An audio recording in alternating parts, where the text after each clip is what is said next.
Good day semua, Assalamualaikum warahmatullahi wabarakatuh. Selamat pagi, siang, sore, malam bagi teman-teman di seluruh dunia. Selamat datang kembali di World Vaccine Update episode 9, hari ini Senin 22 Maret 2021. World Vaccine Update adalah forum sharing antar warga Indonesia di seluruh dunia, terbuka bagi semua kalangan yang ingin mengetahui lebih lanjut mengenai vaksin COVID dari berbagai sumber yang dapat dipercaya dan dibantu oleh tenaga medis dari seluruh dunia. Pada acara ini, kami juga menghadirkan musik, di mana semua teman-teman yang ingin berpartisipasi melalui lagu juga dipersilahkan mengontak admin. Pada hari ini, senang sekali ada banyak tamu khusus, izinkan saya menyapa satu persatu. Yang pertama adalah Gus Zain Baik dari Ponpes Az-Zaini di Malang. Lalu yang kedua ada Romo Baltazar dari Saint Petersburg. Ada Suster Felicitas OSA dari Ketapang Barat. Bapak Theo Lulan dari Kupang, Mbak Arlin dari Boston, redaktur saya 15 tahun lalu dari majalah Gatra, Mas Iwan Kodar Himawan, Mas Made Swarjana Sanggra, Mas Gimbal, Mas Latif Silagar, Mas Bea, dan Mas Krisnadi, dan juga ada Bang Idrus Nyode, kakak dari sahabat saya satu angkatan, yaitu almarhum Mas Lukman Nyode. Sebelum kita mulai, perkenankan saya memperkenalkan tim dapur yang terdiri dari rekan-rekan dari Indonesia, Eropa, dan Amerika Serikat. Yang pertama adalah Mas Adam dari Surabaya. Mas Adam ini juga belum 20 tahun usianya, jadi beliau ini video editor kita. Lalu ada Mbak Vira dari Austria, ada Mbak Siska dari Belanda, Mas Iwan Gimbal dari Bekasi, Mas Didi dari Pittsburgh. Ini kalau nggak ada Mas Didi, kita nggak tayang. Dan Mas Praben dari Fishkill, tetangga jauh saya. Beliau ini juga our in-house pianist. Mas James Sundah, suami saya dari ruang tamu saya. Ini harusnya lucu sih. Terus ada saya, ada Mbak Sadrina dari Kompas TV, dan ada Mbak Laura juga. Dan penasehat kami, Pak Adi Harsono. Nah, setiap acara ini, untuk mempersingkat waktu, selalu dibuka oleh Pak Adi. Waktu dan tempat saya serahkan. Good days, salam sehat semuanya. Selamat datang di webinar episode ke-9 yang diselenggarakan tiap hari Senin jam 10 WIB waktu Indonesia bagian Barat. Ya, kami dari Washington DC, terima kasih kepada Lia dan tim dapurnya yang secara setia tetap menjalankan program ini. Ya, hari ini kita banyak tamu, ada tamu khusus sahabat kami. Kia Haji Zain Baik atau kita biasanya panggil Hussein, lebih akrab, yang akan sharing dan akan dipandu oleh saya. Saya kira kita mulai aja, kita banyak ngobrol, kira-kira 1,5 jam sampai 2 jam, dengan banyak pertanyaan-pertanyaan dan saling tukar pengalaman atau pengetahuan. Ya, terima kasih. Ya. Terima kasih Pak Adi. Dan sekarang saya akan memanggil Mas Didi untuk memutar greetings dari Pak Theo Lulan yang sebetulnya sudah hadir bersama kita. Namun karena kesulitan internet, beliau sudah mengirimkan video. Silahkan Mas Didi untuk memutar greetings dari Pak Theo. Salam sejahtera buat kita semua yang hadir dalam acara pada saat ini. Pertama-tama saya mewakili paduan suara mahasiswa Bela Kantare Universitas Nusa Cendana Kupang menyampaikan terima kasih kepada Pak James dan Ibu Lia yang telah mengundang kami untuk hadir dalam acara ini. Pak James mengundang kami tentunya setelah menyaksikan karya beliau dalam lagu Lilin-Lilin Kecil kami bawakan sebagai soundtrack dalam sebuah film kecil berjudul Ujian Dalam Ujian yang kami produksi untuk keperluan acara wisuda di universitas kami pada beberapa waktu yang lalu. Lagu Lilin-Lilin Kecil ini terasa begitu mengena buat kami, terutama di masa-masa pandemi yang melanda dan berdampak di seluruh aspek kehidupan termasuk di bidang pendidikan. Video lagu Lilin-Lilin Kecil kami menggambarkan kondisi mahasiswa kami yang hidup di pedalaman timur dan masih mengalami kesulitan dalam pembelajaran secara online karena keterbatasan jaringan internet di daerahnya. Tetapi dengan segala keterbatasan, terus dilakukan usaha untuk menggapai kesuksesan. Lagu Lilin-Lilin Kecil ini juga menggambarkan moto dari universitas kami yang terlihat dalam logo universitas, di mana terdapat satu gambar lilin kecil di dalamnya. Hal ini menunjukkan bahwa kehadiran universitas sebagai lembaga pendidikan tinggi harus terus menjadi lilin kecil di tengah-tengah masyarakat, khususnya di Nusa Tenggara Timur. Oleh karena itu, terima kasih untuk Pak James atas karya lagu yang luar biasa yang menjadi berkat buat banyak orang. Sukses terus untuk Pak James, dan kiranya video kami juga boleh menjadi lilin-lilin kecil bagi banyak orang. Salam sehat untuk kita semua. Terima kasih. Saya hendak menjelaskan waktu ketika kami pertama dikirimin video ini oleh salah satu teman, kami langsung sangat terharu ya melihat produksinya, dan inilah kita berharap bagaimana supaya pembangunan di Indonesia dapat terus berjalan dengan lancar. Dan semoga akses ke internet semuanya bisa merata di seluruh Indonesia. Ini adalah film yang berjudul Ujian Dalam Ujian, mengenai bagaimana salah satu mahasiswa Universitas Nusa Cendana mencari akses internet untuk melaksanakan studi jarak jauh. Jadi marilah kita semua, semoga kita bisa menjadi lilin kecil di daerah kita masing-masing, semuanya untuk bekerja untuk kemajuan Indonesia. Karena itu dengan ini kami persembahkan video produksi dari Universitas Nusa Cendana. Saya persilahkan Mas Di. Terima kasih.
Mama bantu doa Nanti Mama bantu doa untuk anak cepat pulih dan berkati.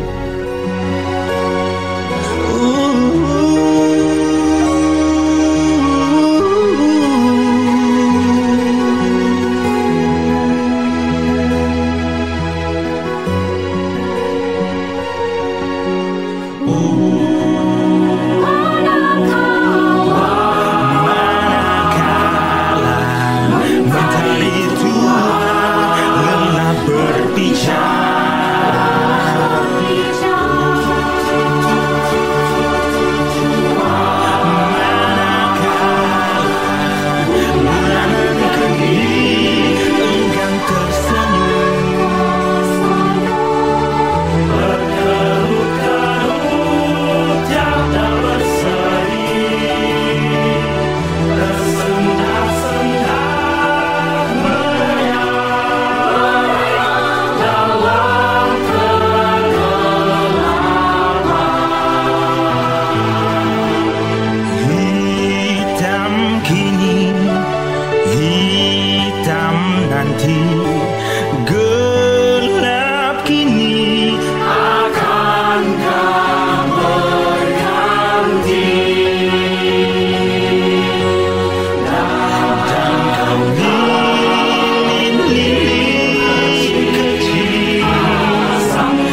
kasih Pak Theo karena sudah memberikan kita izin untuk men-share karya yang luar biasa ini. Dan saya sih pertama kali lihat, mata saya sempat berair. Semoga kita semua bisa menjadi lilin kecil dari tempat kita masing-masing, bukan hanya dalam hal pembangunan, dalam hal membela nama Indonesia dimanapun kita berada, juga dalam menanggulangi COVID. Nah, berikutnya tamu khusus kita kali ini adalah Gus Zain dari Ponpes Az-Zaini. Nah, sebelum kita melihat ngobrol dengan Gus Zain bersama Pak Adi Harsono, ini sedikit ada video dari Gus Zain yang kebetulan dikirimkan kepada saya hari ini, yang disertai dengan musik background-nya adalah piano dari Mas Ben Saputra, yaitu our in-house pianist. Saya persilahkan Mas Di untuk memainkan video singkat ini.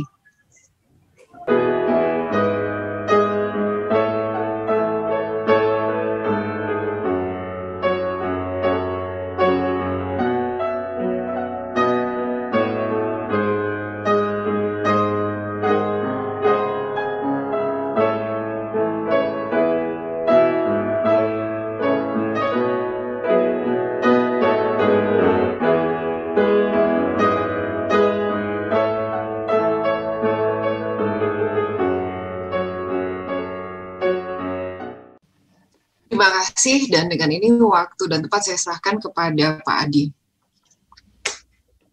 Terima kasih Lia, sekali lagi salam sehat semua, salam sejahtera. Salah satu permasalahan sosial yang hadir di tengah-tengah kita adalah adanya kenyataan bahwa sebagian dari anggota masyarakat kita mengalami gangguan mental karena berbagai sebab. Misalnya permasalahan ekonomi, kecanduan narkoba, dan berbagai pelecehan seksual terutama terhadap kaum wanita. Dan terakhir, dampak dari pandemi COVID-19 saat ini. Ini merupakan sebagian dari penyebab masalah gangguan mental tersebut. Keberadaan anggota masyarakat yang mengidap gangguan mental, stres sampai dengan gila, memberikan beban sendiri bagi kehidupan keluarga, masyarakat, dan juga pemerintah. Pondok Pesantren dan Rehabilitasi Mental Az-Zaini yang berada di Dusun Banggilan, Kabupaten Malang, yang diasuh oleh Kiai Haji Zain Baik, ikut memberikan solusi terhadap permasalahan ini dengan metode doa dan pembinaan spiritual.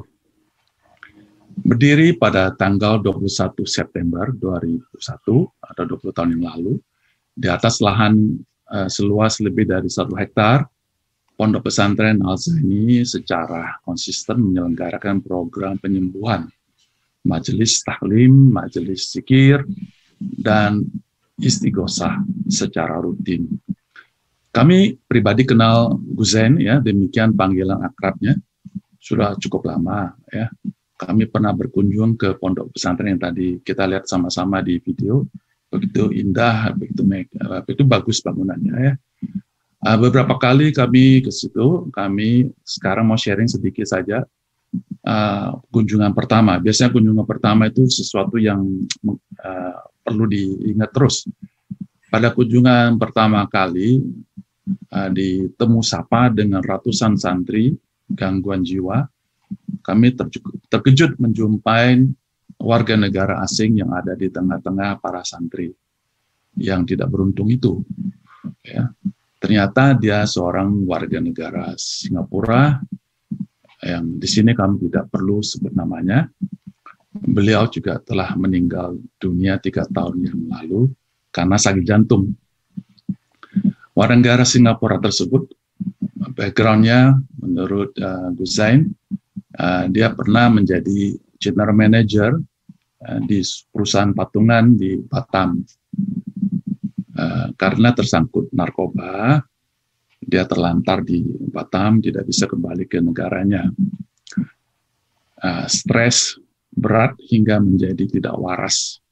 Dan dititipkan ke pondoknya Pak Gus Zain Disitulah dengan kasih sayang dan perlahan-lahan disembuhkan, bahkan berhasil menjadi seorang Muslim yang saleh, hafal ayat-ayat Al-Quran di depan saya, sangat mengharukan. Saat dia sakit di rumah sakit Surabaya karena serangan jantung, dia ditemani Gusein, ya, sampai akhir hayatnya diantar ke tempat peristirahatan terakhir. Semua biaya ditanggung oleh pondok pesantren. Kami sangat terharu karena Gusein menjunjung tinggi nilai-nilai martabat manusia. Tidak heran dia mendapat banyak penghargaan. Terakhir penghargaan dari organisasi 5 Pilar Media, Marvelous Education Improvement Award 2021 yang beberapa bulan lalu yang diberikan. Gusein setiap tahun mengadakan doa istighosah rutin dengan mengundang tokoh-tokoh agama lain. Tadi kita sudah lihat salah satu gambarnya. Dia adalah teladan bagi kita semua, termasuk saya. Selama 20 tahun ia mengembangkan pondok pesantren khusus ini. Banyak cerita beliau yang saya pikir bisa ditulis jadi buku. Tapi hari ini, sesuai dengan tema webinar, kita ingin Gusein membagi pengalaman singkat beliau tentang menjaga para santri dari COVID-19. Karena selama 1 tahun pandemik di tanah air, kami amatin tidak ada satupun santri pondok beliau yang terjangkit COVID-19. Silakan Gusein, waktu dan tempat kami berikan 10-15 menit. Terima kasih. Assalamualaikum warahmatullahi wabarakatuh. Waalaikumsalam. Salam buat semuanya. Salam kebajikan, puji Tuhan. Saya terima kasih sebelumnya Pak Adi dan semuanya bisa masuk bagian program ini. Dan saya bersyukur di pertemuan ini sudah setahun kita tidak ketemu dengan Pak Adi. Jadi pengalaman yang sangat membuat saya senang dan bahagia sampai sekarang ini adalah ketika Februari 2020 ya, kalau tidak salah itu, menjelang COVID virus ada di tengah-tengah kita. Masyarakat khususnya Malang Raya itu ketakutan luar biasa. Termasuk pondok pesantren karena komunitas yang cukup banyak yang ada di pondok pesantren apapun. Dan alhamdulillah semua dengan berkah Tuhan, berkah Allah Subhanahu wa taala, santri-santri kita sampai detik ini, sampai hari ini tidak ada yang kena virus COVID. Mudah-mudahan seterusnya demikian. Mungkin yang saya perhatikan adalah demikian. Bagi santri-santri yang waras dengan santri-santri yang saya yang kurang beruntung, saya katakan kurang beruntung. Bukan saya mengatakan kurang beruntung di bidang apapun, bukan. Mungkin karena dia kejiwaan, karena stres, korban narkoba dan sebagainya, sehingga dengan kalimat-kalimat kurang beruntung akan menghargai santri-santri kita ini. Saya lihat program kesehatan saya teruskan Pak Adi. Jadi prokes yang kemudian disupport oleh pemerintah, kemudian disondingkan oleh para dokter, saya kerjakan itu.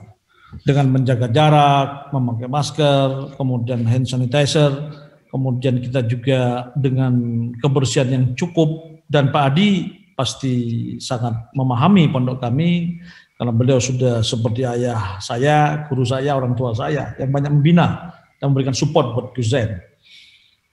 Jadi kesehatan itu menurut saya tergantung jiwa.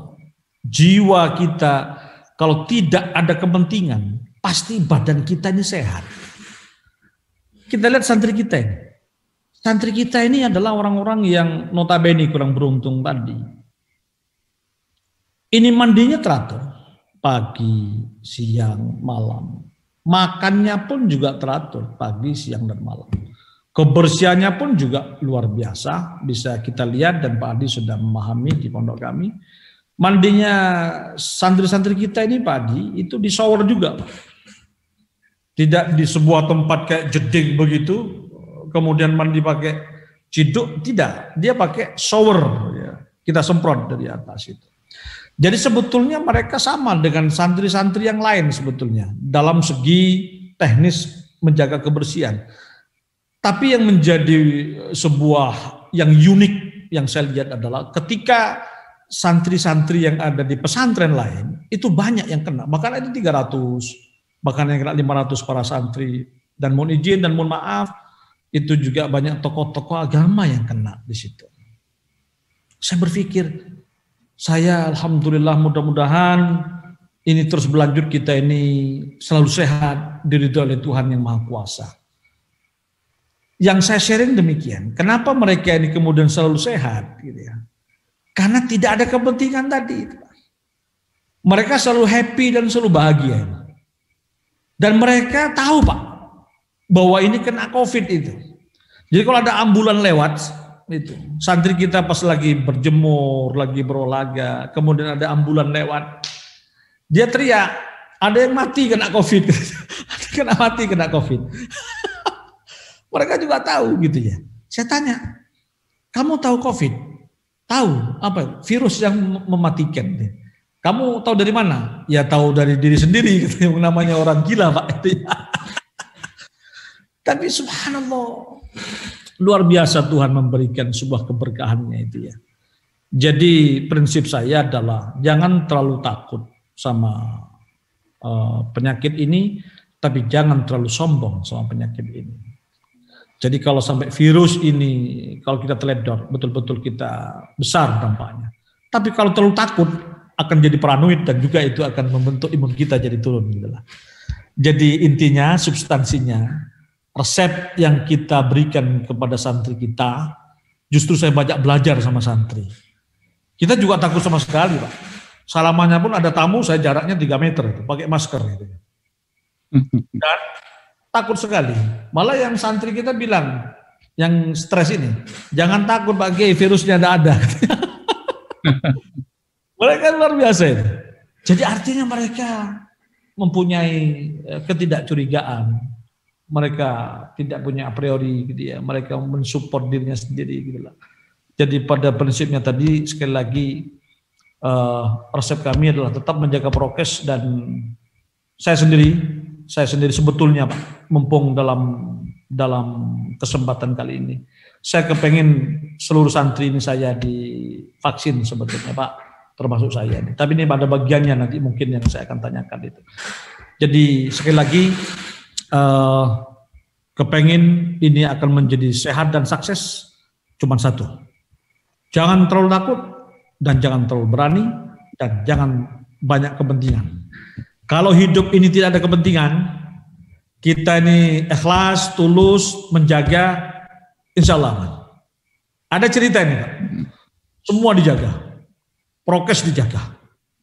Tapi terlalu takut Bapak. Ketemu orang takut. Saya dengar kok malah meninggal kena COVID itu. Ada juga yang terlalu berani. Saya dengar juga meninggal dunia. Oh, kalau begitu ambil yang tengah-tengah kalau begitu. Saya banyak belajar sama santri saya yang kurang beruntung itu. Mereka pagi, tenang, bangun pagi, makan, berjemur, guyon, happy. Kemudian teman-teman saling berinteraksi dengan baik. Maka itu menjadi resep bagi mereka untuk sehat. Barangkali singkat ini menjadi sebuah pemikiran bahwa sehatkan dulu jiwanya, maka badannya akan menjadi ikut sehat Pak. Jadi teorinya terbalik. Terima kasih. Gus Sen, menarik sekali. Jadi di sini banyak dokter ya, secara itu mungkin bisa disimpulkan bahwa imunitas manusia itu akan terbentuk dengan alamiah kalau tidak terlalu banyak pikiran ya, tidak banyak yang tadi Gus Sen bilang, tidak banyak kepentingan gitulah ya, tidak. Saya pikir orang-orang yang tidak beruntung jadi santri itu tidak punya HP kan, jadi tidak bisa lihat hoax atau berita-berita yang membuat stres gitu lah, membuat imunitas turun gitu. Begitu ya, Gus Sen. Betul. Nah, kalau kita lihat masyarakat di sekitar pondok pesantren itu kan, saya lihat di dalam pondok pesantren ada masjid, tempat sembahyang yang besar. Bagaimana sebagai tokoh agama di situ terhadap masyarakat, ya, sikap masyarakat terhadap misalnya program pemerintah mengenai vaksinasi ini? Bagaimana Gus Sen sebagai tokoh agama ikut mensukseskan vaksinasi supaya pandemi cepat selesai di Indonesia dan ekonomi bisa berjalan. Jadi setiap kita ada pengajian, istilah bahasa Arabnya itu majelis. Setiap ada pertemuan warga, pertemuan jamaah yang ikut pengajian, saya sangat mensupport Bapak vaksin ini. Karena vaksin ini adalah salah satu upaya ikhtiar pemerintah untuk menyelamatkan warganya. Maka saya sebagai tokoh agama, setiap ada pertemuan, saya adakan penyuluhan. Saya selipkan setiap selesai ceramah untuk mereka mau divaksin. Dan tidak takut untuk divaksin. Karena selama ini hoax ini kan macam-macam, Pak. Nanti kalau divaksin meriang, kemudian meninggal dunia. Dan medsos ini sangat luar biasa. Tapi karena kita kumpul di kampung, ada di tengah-tengah kampung, yang notabene juga handphone juga tidak ada. Kalau handphonenya tidak ada kan tidak ngerti hoaxnya Bapak itu ya. Sehingga mereka pun tidak peduli, pokoknya mereka divaksin semua mau. Nah fungsi kita sebagai tokoh agama, kita mensupport mereka untuk divaksin. Dan alhamdulillah seluruh jamaah, di pondok kami ada jamaahnya yang waras Pak, ada jamaahnya yang tidak waras. Yang tidak waras ini menetap stay di pondok kami, yang waras datang di pondok kami belajar ilmu agama. Dan alhamdulillah rata-rata sudah divaksin Bapak. Dan saya sangat mensupport itu. Nah pertanyaan saya yang tadi yang saya sampaikan ke Mbak Lia tadi adalah bagaimana santri kita yang stres ini apakah divaksin atau tidak ini yang kita belum paham. Makanya saya mau sharing di kesempatan malam yang membawa keberkahan ini Bapak. Terima kasih Gus Sen. Sebelum saya serahkan kembali ke Mbak Lia, saya ingin tahu, ini kan webinar ini kan dilihat lah ya, kemudian ada Kompas TV juga. Kita ini kumpulan dari seluruh dunia, diaspora, warga negara Indonesia yang ada di luar negeri. Nah, apakah Gus Sen pada kesempatan ini ada pesan-pesan atau ada suatu harapan dari teman-teman di seluruh dunia ini bagaimana membantu pondok pesantren? Saya tahu itu pekerjaan yang mulia tapi juga sangat berat ya, menghidupkan para santri yang tidak beruntung itu ya. Saya tahu selama beberapa kali berkunjung ke pondok pesantren, saya melihat sendiri misalnya lah satu santri itu makannya aja berapa kilogram mungkin ya, atau per hari atau per bulannya itu. Nah itu bagaimana Gus Sen ada pesan atau ada suatu permintaan dari teman-teman di seluruh dunia ini membantu pondok pesantren? Ya alhamdulillah selama ini pondok kita mandiri dan mempunyai usaha unit tersendiri untuk menghidupi pondok kami Bapak. Dan harapan saya mungkin pemerintah, masyarakat seharusnya orang-orang yang kurang beruntung lebih diperhatikan. Tapi pemerintah sudah memperhatikan secara umum karena bagaimanapun yang dipikirkan pemerintah ini kan banyak Bapak ya.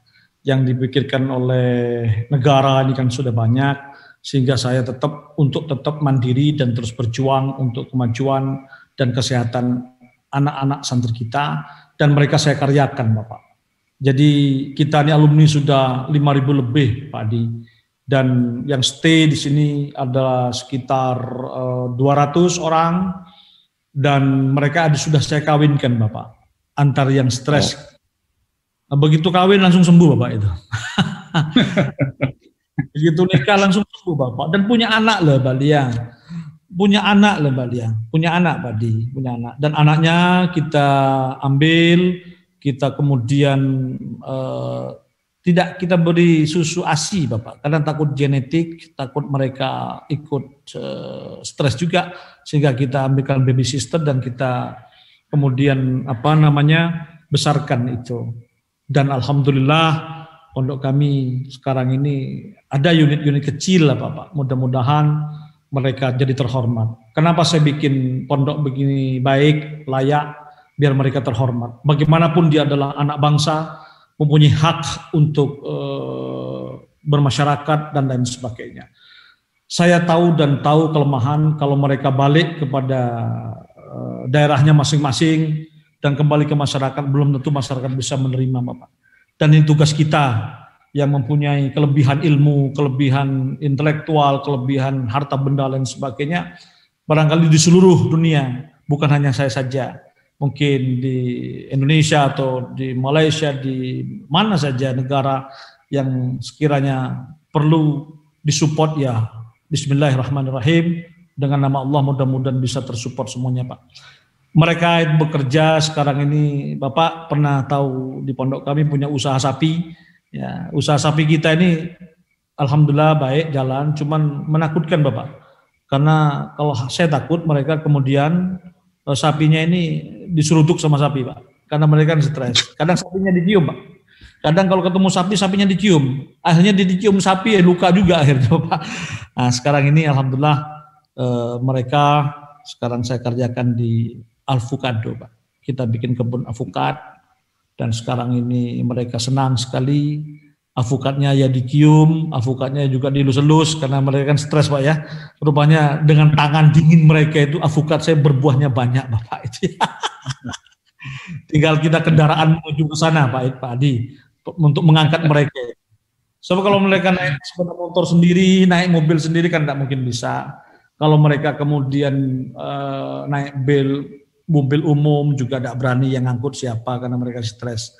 Ya mungkin kita mudah-mudahan dengan berkah dari Tuhan, mudah-mudahan saya bisa mengupayakan untuk mobilitas mereka menuju ke kebun.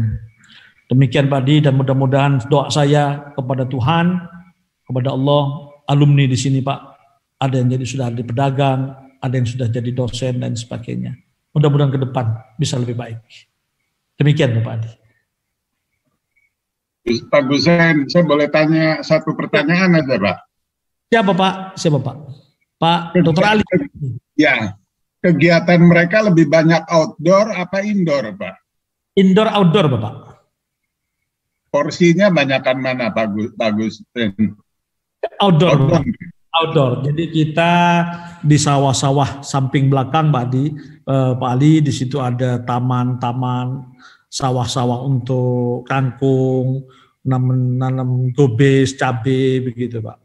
Nah, setelah itu mereka masuk lagi. Dan banyak terekspos matahari pastinya. Ya, berjemur Bapak, berjemur. Jadi mungkin karena mereka sering ke sawah berjemur, COVID-nya jadi hilang mungkin tuh Pak Dr. Ali. Terima kasih Gus, terima kasih Pak Adi atas ini sharing ceritanya yang luar biasa. Dan sekarang saya akan operkan ke Mbak Sadrina untuk berbincang-bincang dengan Romo Baltazar dari live dari Saint Petersburg dan juga Suster Felicitas Saptari dari Ketapang Barat. Waktu dan tempat saya serahkan. Terima kasih. Terima kasih Mbak Lia. Selamat malam bagi Bapak Ibu yang ada di Indonesia dan juga good day buat semuanya yang ada di berbagai negara. Nah langsung aja ya, saya akan berbincang sama Romo Baltazar dan juga Suster Felicitas. Halo Romo, sudah dengar saya? Belum unmute. Ya. Halo. Oke, halo Romo. Pertama saya akan ke Romo dulu ya. Iya, selamat malam ke Jakarta. Ya, siap. Romo, ini bagaimana update dari perkembangan terkini dari vaksinasi COVID-19 di Petersburg? Iya, tentang perkembangan COVID-19 ini untuk di seluruh Rusia, kalau saya ikuti di media, baik media elektronik ataupun media cetak, saya selalu ikuti setiap hari lewat radio khususnya, dan sebetulnya kalau dari segi jumlah masih banyak.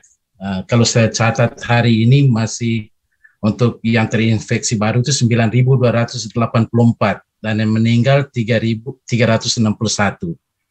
Tetapi dari segi tren secara keseluruhan ada penurunan signifikan. Karena itu juga mungkin membuat orang-orang Rusia ini secara umum tidak terlalu cemas dengan COVID-19 ini. Dan ketidakcemasan itu nampak dalam bagaimana mereka menjalankan prokes itu. Jadi tidak seketat seperti di tempat-tempat lain atau di Eropa Barat khususnya selalu menerapkan itu lockdown. Di sini sudah lama sebenarnya lockdownnya secara wilayah saja. Dari pemerintah daerah, provinsi, mereka mengambil keputusan sendiri untuk bisa menerapkan itu apakah mau lockdown atau tidak sesuai dengan situasi atau perkembangan dari COVID-19 itu sendiri. Tapi secara keseluruhan memang seperti ini bahwa jumlahnya masih banyak dan kalau dibandingkan mungkin dengan Indonesia, saya tidak tahu persis yang terinfeksi perharinya berapa, sangat drastis.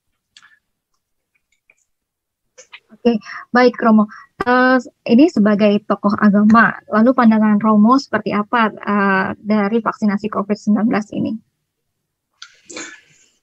Ya, sebagai seorang religius yang bekerja di gereja, sebetulnya bahwa saya mendukung dengan kegiatan-kegiatan di mana tokoh agama itu tampil lebih terbuka untuk bisa kalau misalnya dengan vaksin itu harus ditayangkan, itu juga salah satu cara yang bagus.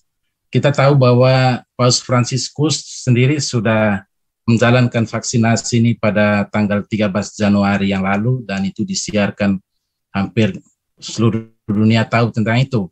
Kemudian juga tokoh-tokoh agama di Indonesia yang menjalankan itu secara bersama bahkan itu dijalankan di Masjid Istiqlal. Kemudian Dalai Lama juga baru-baru ini juga dia secara publik juga menyampaikan itu, maksudnya ditunjukkan. Dan ini sebenarnya karena tokoh agama tetapi sekaligus mereka itu sebagai public figure yang dalam hal ini sebenarnya fungsinya begitu besar karena orang bisa lihat, terutama yang masih meragukan tentang vaksin tertentu atau apa, tetapi dengan tampilnya tokoh-tokoh besar seperti ini, seperti Paus Fransiskus, Dalai Lama, atau tokoh lintas agama di Indonesia itu sangat besar pengaruhnya. Nah, kalau saya melihat sendiri situasi di sini, kami sendiri di sini tidak ada secara publik seperti itu untuk menyampaikan kepada masyarakat atau ditunjukkan di TV atau tokoh-tokoh agama di sini, baik yang ortodoks, saya tidak pernah nonton juga. Tetapi secara individual atau macam uskup atau saya secara pribadi sebagai imam juga menyampaikan itu ke umat. Jadi bagaimana pentingnya vaksinasi itu sendiri. Intinya bahwa seperti teringat tadi pesan dari Gus Zain bahwa tidak usah terlalu takut, tidak usah terlalu sombong juga dalam kaitan dengan COVID ini. Tetapi bahwa bagus sekali kalau seandainya dengan adanya vaksin yang begitu macam ragam, ya kita harus manfaatkan itu. Dan itu berarti bahwa tidak usah takut untuk, karena problem sekarang bahwa ada vaksin tapi ada orang yang takut untuk menerima vaksin itu karena hoax tadi, berita-berita itu. Dan saya secara pribadi juga pernah termakan hoax. Sebenarnya saya sudah ditawarkan bulan akhir Desember tahun lalu, dan itu diorganisir oleh gereja free. Tetapi waktu itu saya diliputi dengan rasa bingung karena ada banyak berita yang tentang vaksin Sputnik ya, Sputnik V itu Rusia punya. Lalu saya coba konsultasi dengan teman, lalu teman saya juga itu kan dia sangat anti dengan vaksin, dia bilang saya tidak mau, dan Dan itu juga berpengaruh pada saya. Akhirnya saya tangguhkan dan tetapi dalam refleksi sampai saat ini sebenarnya saya sudah siap untuk itu dan menanti giliran saja. Oke, baik. Terima kasih Romo informasinya. Dan sekarang saya akan lanjut berbincang ke Suster Felicitas yang ada di Ketapang. Nah, ini ada 2 pertanyaan langsung aja ya, Suster. Terima kasih. Oke, jadi pertama ini bagaimana sih pengalaman menangani COVID-19 selama di Biara? Kemudian juga apakah Suster Felicitas ini sudah mendapatkan vaksinasi COVID-19? Seperti itu, Suster. Oke, baik, terima kasih semuanya. Salam sehat. Sejak awal kita mendapatkan berita dan dideklar bahwa negara kita juga ikut dalam pandemi ini, ikut ada dampaknya. Ya tentu pertamanya kita semua panik ya, khawatir, panik, tapi kemudian ya kita mulai menyesuaikan dengan keadaan.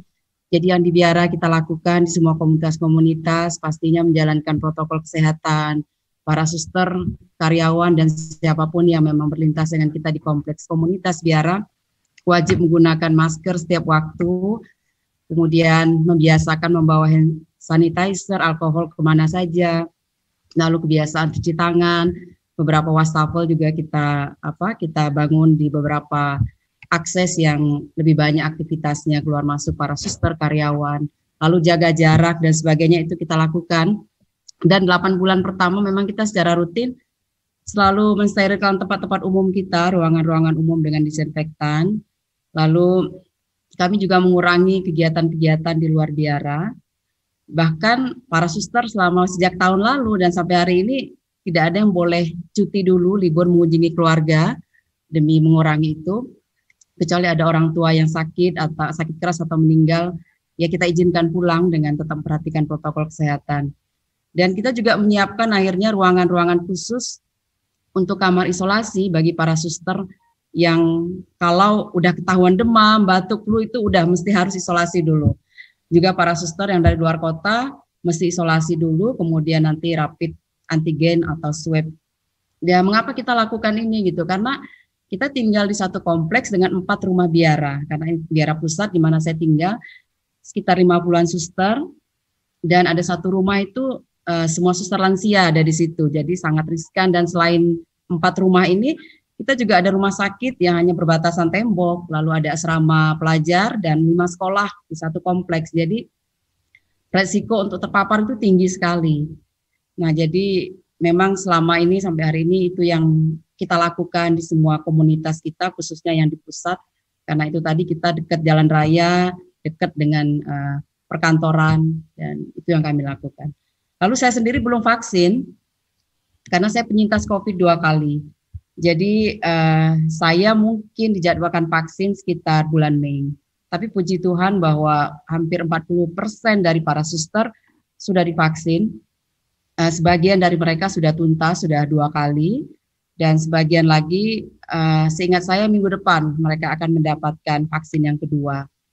Dan sejauh ini puji Tuhan para suster semua dalam kondisi baik yang sudah vaksin. Awalnya juga sama cemas, jadi mungkin menjelang vaksin ya banyak para suster yang juga was-was cemas sampai ada yang tertunda. Begitu juga dengan karyawan kita juga hampir 70% yang di rumah sakit dan di pendidikan juga sudah mendapatkan vaksin. Ya puji Tuhan sampai hari ini semua dalam kondisi baik, bahkan suster kita yang memiliki beberapa penyakit komorbid, bahkan yang sudah pasang ring jantung dan sebagainya, kondisi mereka oke. Jadi itu pengalaman kita. Oke, terima kasih banyak atas informasinya Suster Felicitas dan juga tadi ada Romo Baltazar di St. Petersburg. Kita kembalikan ke Mbak Lia. Terima kasih Mbak Lia. Terima kasih Mbak Sadrina, dan sekarang ini kayaknya kita udah ada beberapa pertanyaan yang dikompal oleh Mbak Fira dari Austria. Saya persilakan Mbak Fira. Terima kasih Bu Lia. Halo, suaraku kedengeran? Kedengeran. Oke. Pertama-tama saya mau mengucapkan terima kasih juga buat semua yang ada di sini. Kita sama-sama saling menjaga kesehatan dan mendoakan supaya semua bisa sehat dan melalui masa yang istimewa ini. Buat saya masa pandemi ini kita boleh hidup di masa ini adalah suatu karunia yang terselubung. Semua bisa merasakan kuasa kasih Tuhan kita yang sangat besar. Saya ada beberapa pertanyaan untuk Dr. Irmia Kusuma Dewi. Ada di sini kah Dr. Irmia? Dr. Mia ada. Selamat malam, ada. Tapi saya nggak bisa lihat mukanya Ibu, soalnya layarnya terbatas nih di sini. Oh, nggak apa-apa. Oke. Ya, ada beberapa pertanyaan, tapi perizinkan saya memperkenalkan Dr. Mia ini adalah dokter ahli jiwa dari RSCM. Dr. Mia, pertanyaannya ada beberapa dari Gus Zain. Apakah orang yang menderita sakit jiwa bisa divaksin meskipun kita tidak mengetahui riwayat kesehatannya? Itu satu. Terus yang kedua, apakah seseorang yang menderita autoimun boleh divaksin? Yang ketiga, apakah penanganan COVID yang dilakukan di Ponpes Gus Zain ada hubungannya dengan kesehatan jiwa, mens sana in corpore sano ya dok. Lalu yang terakhir pertanyaannya adalah mungkin ini agak bukan complicated sih, mungkin sebagai cerita bisa diceritakan oleh dokter. Sampai hari ini masih ada kegalauan menghadapi vaksin. Dari beberapa testimoni yang masuk, ternyata musik, kejadian lucu, dan seperti tadi diceritakan oleh Gus Zain, pokoknya tidak usah berlebihan dalam ketakutan atau keberanian, yang jangan banyak-banyak berharap atau berkeinginan, yang penting jalani hidup dengan penuh rasa syukur mungkin ya, dengan tenang. Dan secara kejiwaan ini membuat ketenangan dalam menghadapi vaksin. Dapatkah dokter mungkin memberikan keterangan apakah ini hal-hal seperti ini memang bisa jadi terapi yang baik secara pengetahuan kedokteran? Itu saja. Terima kasih Dr. Mia. Silahkan. Baik, terima kasih Ibu. Ini pertanyaannya banyak, tapi saya mungkin akan menjawabnya dengan agak singkat ya. Mulai dari testimoni saya dulu deh ya, saya udah divaksinasi yang kedua. Nah, alhamdulillah sih efek samping sama-sama aja seperti sebelumnya, ada lapar, ada pegel-pegel, ngantuk ya. Tetapi di samping itu juga ada perasaan lega, ada perasaan nyaman, merasa aman gitu. Oh, saya sudah 2 kali divaksinasi. Harapannya kan tentu timbul imunitas dan tidak sakit. Jadi segala parno hilang.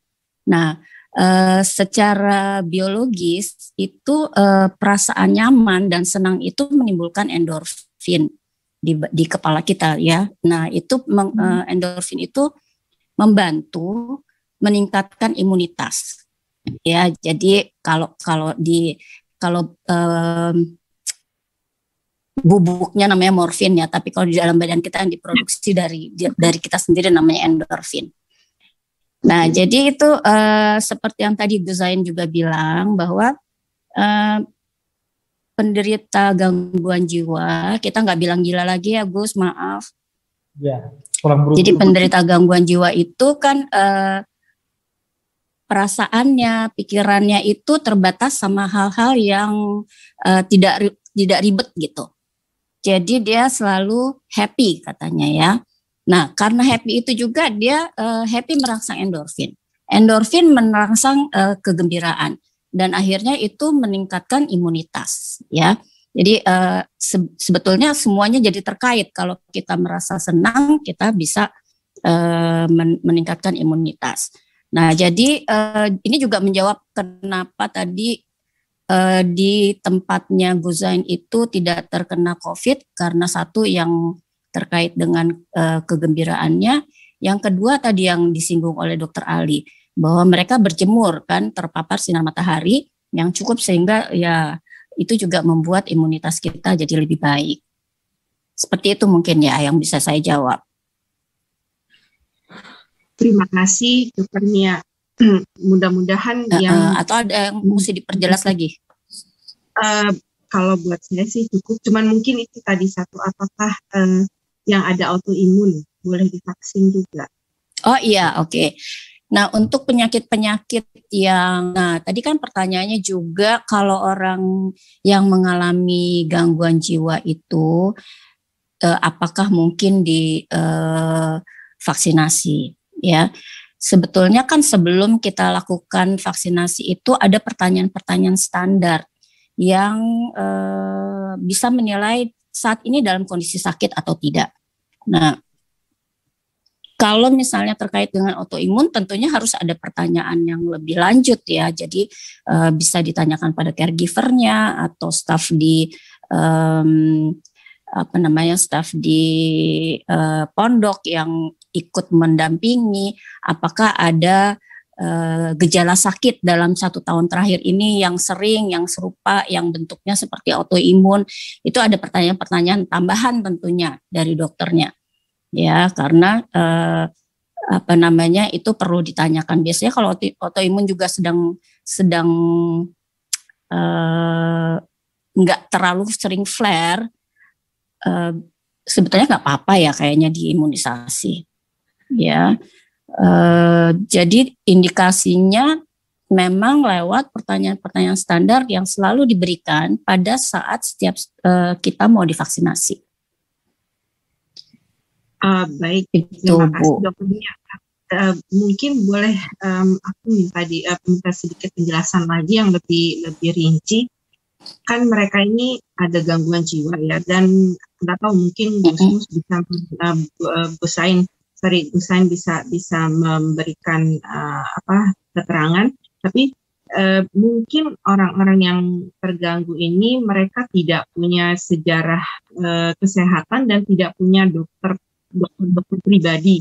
Adakah jalan yang bisa ditempuh bila mereka perlu diimunisasi, atau melihat kesehatan mereka atau daya tahan tubuh mereka nggak perlu diimunisasi? Bagaimana menurut pendapat dokternya? Sebetulnya kan mereka juga sama ya sama kita ya, punya hak juga gitu ya untuk sehat, hidup sehat gitu ya secara fisik. Jadi ya sebetulnya program ini menyangkut semua rakyat kan. Maaf sinyal tadi mungkin jelek ya. Jadi penderita gangguan jiwa itu kan rakyat kita juga kan, sesama kita juga. Jadi mereka punya hak untuk diberikan vaksinasi. Nah, hanya terkait dengan mungkin gangguan yang dipunyai dan tidak terlihat, itu yang perlu pengamatan. Nah, kalau udah di pondok lebih dari 1 tahun, tentunya teramati kan ini adik ini memang sering sakit atau tidak, ya. Ada concern terhadap gangguan fisik yang mengganggu terhadap efek dari vaksinasi atau tidak. Itu dilakukan pertanyaan-pertanyaan oleh dokternya, mestinya ya oleh dokter yang melakukan vaksinasi. Karena walaupun saya dokter pun mereka dengan standar bertanya, ada sakit ini enggak, ada sakit itu enggak gitu, kapan terakhir ada kumatnya gitu ya, lalu minum obat apa saja gitu misalnya. Terus ada yang lebih standar misalnya jalan berapa meter, terengah enggak atau tidak gitu. Ditambah pertanyaan-pertanyaan yang menjurus ke arah sakit, karena saya bilang saya juga pernah dipasang stent, saya juga asma gitu Bu. Ya, terima kasih banyak Dokter Mia. Mudah-mudahan menjawab ya. Ya, terima kasih banyak.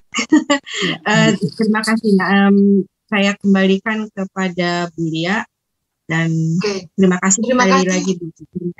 Terima kasih sama-sama Bu. Terima kasih Dokter Mia, Kak Mia. Dokter Mia ini salah satu saksi bahwa saya pernah kurus, dan pada saat ini saya juga hendak mengucapkan selamat datang kepada bos-bos saya zaman dahulu, yaitu para redaktur yang terhormat Bapak Iwan Kodar Himawan, Bapak Made Suarjana Sangra, Bapak Iwan Gimbal, Bapak Krisnadi, kakak saya Bang Taka Mantik, dan juga ada senior kita atlet Ibu Imelda Wiguna, terima kasih atas waktunya.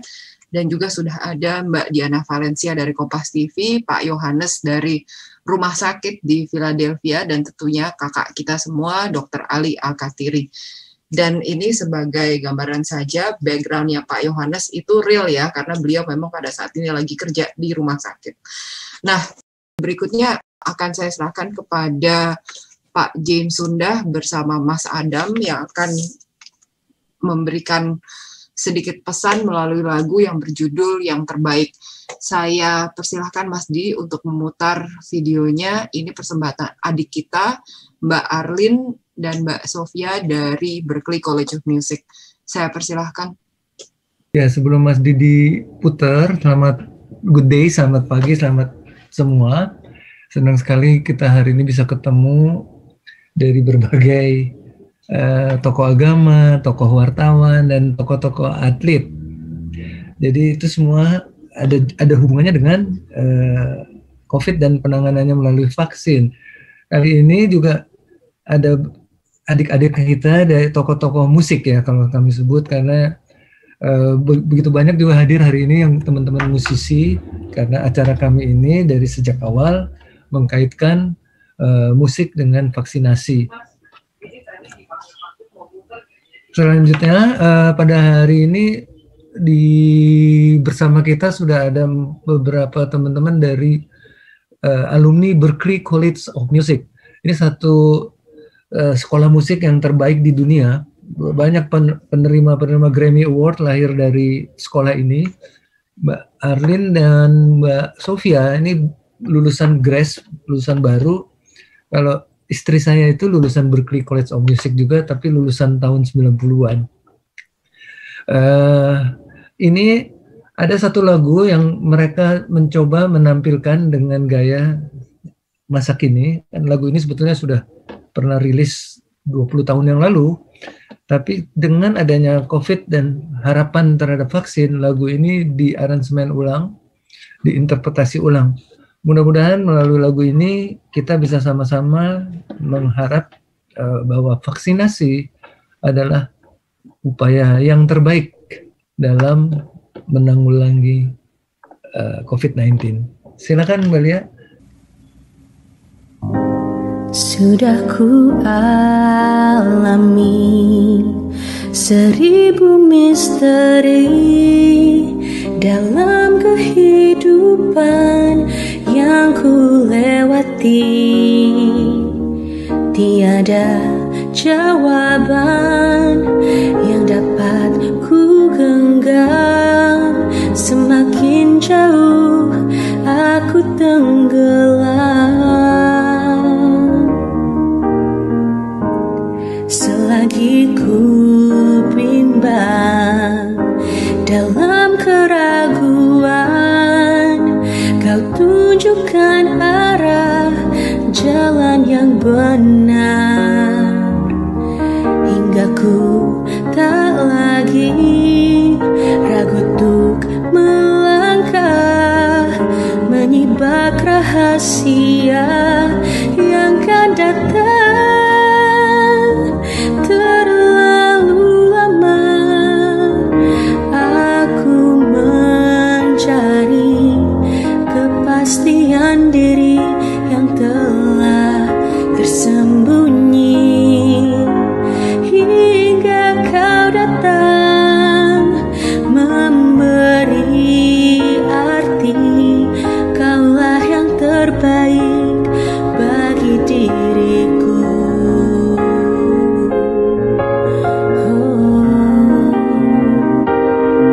Kaulah yang terbaik bagi diriku.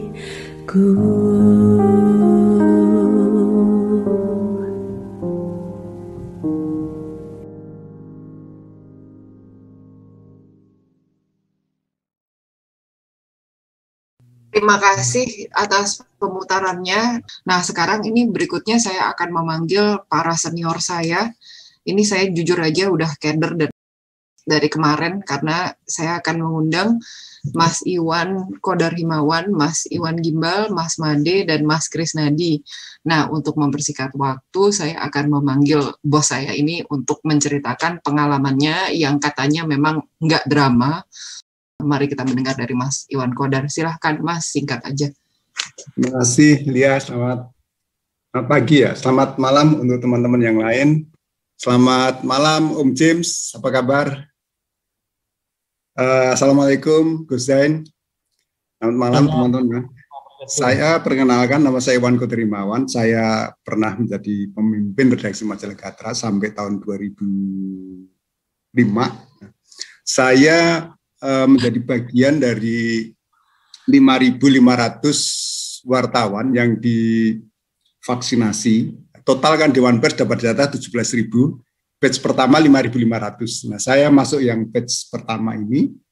Nah, saya setelah dari Gatra, saya mendirikan majalah, namanya Majalah Tampang. Jadi saya masih punya kartu pers juga. Nah, saya divaksin pertama itu tanggal 26 Februari.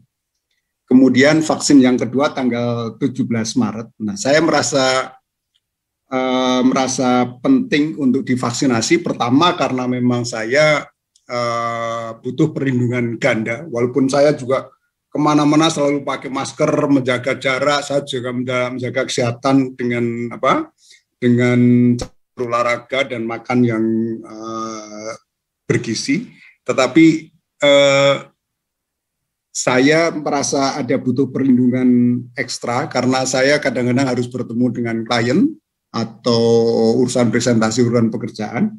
Nah, sehingga saya mencari peluang untuk segera divaksin. Sehingga alhamdulillah ada peluang dari Dewan Pers untuk ada vaksinasi itu. Nah, saya menilai bahwa pelaksanaan vaksinasi bagus sekali. Tidak ada antrian, mohon maaf, tidak ada kerumunan yang banyak. Jadi semuanya antriannya terjaga dengan baik. Terus semuanya terjaga dengan baik, lalu kita juga tidak terlalu lama di situ. Saya untuk yang pertama sekitar 1 jam, kalau yang kedua saya 30 menit selesai. Nah, ketika yang pertama saya memang ada agak setelah vaksinasi, saya vaksinasi hari Jumat, kemudian hari Sabtu kok saya merasa badan agak pegel. Tapi saya nggak ngerti apakah ini pegelnya karena vaksinasi atau karena yang lain. Tetapi cuman hari Sabtu itu aja, terus hari Minggu beres, jadi nggak ada masalah. Yang catatan saya untuk vaksinasi ini adalah kemudahan bagi teman-teman untuk mendapatkan vaksin di Jakarta ini menurut saya perlu disamaratakan untuk daerah-daerah yang lain. Ini yang catatan saya yang pertama. Karena saya mendapatkan cerita dari teman-teman bahkan di Bekasi sendiri, atau ada teman yang di Jogja yang untuk mendapatkan vaksin mereka belum tahu caranya bagaimana. Nah, mereka belum jelas kapan bisa mendapatkan jadwal antrian. Nah, ini yang perlu catatan saya yang pertama itu. Jadi kemudian yang ada di Jakarta ini perlu disebarluaskan agar merata juga di daerah yang lain. Itu catatan saya yang pertama. Terus yang kedua, kalau menurut data hari ini yang sudah di full vaksinasi dua kali itu di Indonesia itu baru 1,295 juta. Jadi kira-kira 1,3 juta. Dari total 180 juta baru 1,3 juta yang sudah di fully vaccinated dua dosis. Nah, sehingga perjalanan masih panjang. Sehingga perlu kita jaga bersama agar keberhasilan vaksinasi di tahap awal ini bisa terus terjaga sampai ke akhir, ke 180 juta itu. Nah, itu yang catatan saya yang kedua. Terus yang ketiga ya tentu kita harus selalu menjaga agar kita menjaga menjaga jarak, pakai masker dan lain-lain. 3M itu kita jaga dengan baik. Catatan singkat saya itu aja, Lia. Nanti masih ada teman Made, ada Krisnadi untuk menambahi. Terima kasih. Terima kasih Pak Bos Iwan Kodar Himawan. Dan sekarang saya persilahkan Pak Made Suwarjana. Silahkan Pak Made. Halo, selamat pagi. Selamat pagi, selamat malam. Terdengar jelas, Made. Monggo. Saya divaksin bukan dalam golongan wartawan karena saya bukan wartawan lagi. Saya masuk lansia. Nah, mungkin di sini satu yang lansia sudah vaksin. Jadi ada website pendaftaran, saya daftar sekali nggak direspon, terus saya daftar lagi, responnya kedua-duanya. Yang terjadi masalah di sini karena itu sistem adalah yang agak kacau.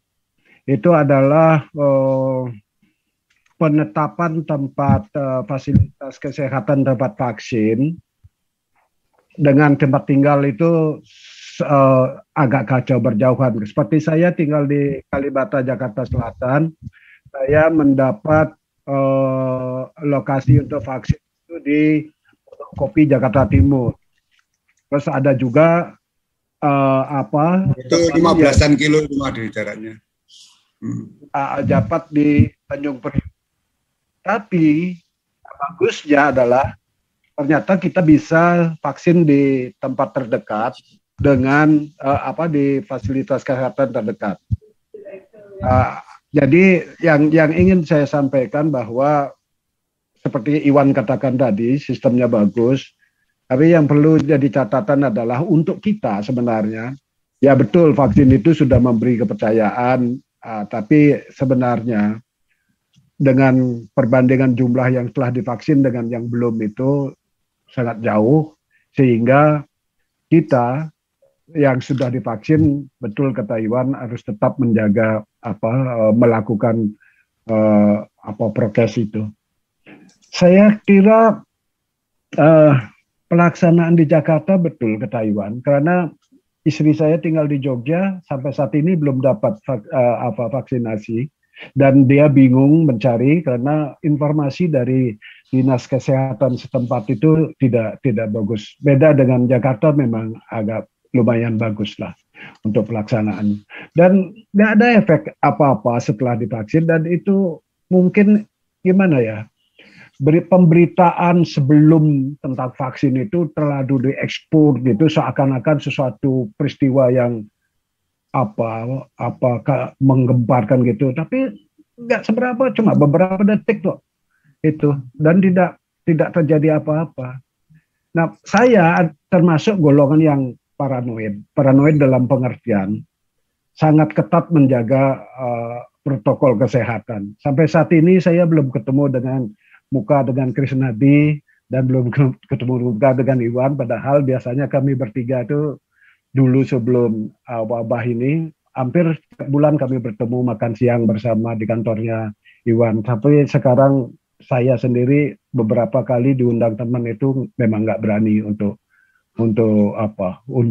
bertemu gitu. Untung dengan gym ini mungkin jauh, jadi berani aku bertemu. Kalau dekat juga nggak bisa lah juga gatuk-gatuk tangan gitu. Terima kasih, Lia, gitu aja. Terima kasih Mas Made, Bapak senior saya, hormat gerak Mas. Dan sekarang ini saya undang Bapak redaktur saya juga, Mas Iwan Gimbal. Silahkan Mas. Beliau ini yang bikin poster kita semua ini, yang keren itu. Ya, saya bisanya cuma bikin visual lah.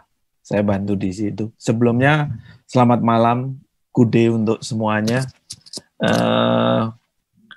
Saya sebenarnya bukan senior, tapi usia saya lebih tua dari Mbak Lia. Sebenarnya itu. Jadi saya dulu di majalah Gatra, sekarang saya megang di majalah Seni. Waktu di majalah Gatra, saya di bawah kepemimpinan Pak Iwan Kodar, Pemretnya. Dan setelah Pak Iwan mundur, saya ikut mundur. Kira-kira seperti itu perkenalan media saya di Gatra. Terus pengalaman saya di divaksin ini adalah vaksin yang kedua. Vaksin pertama saya di tanggal 27 Februari, vaksin kedua saya di tanggal 16 Maret. Ada cerita sedikit yang membuat saya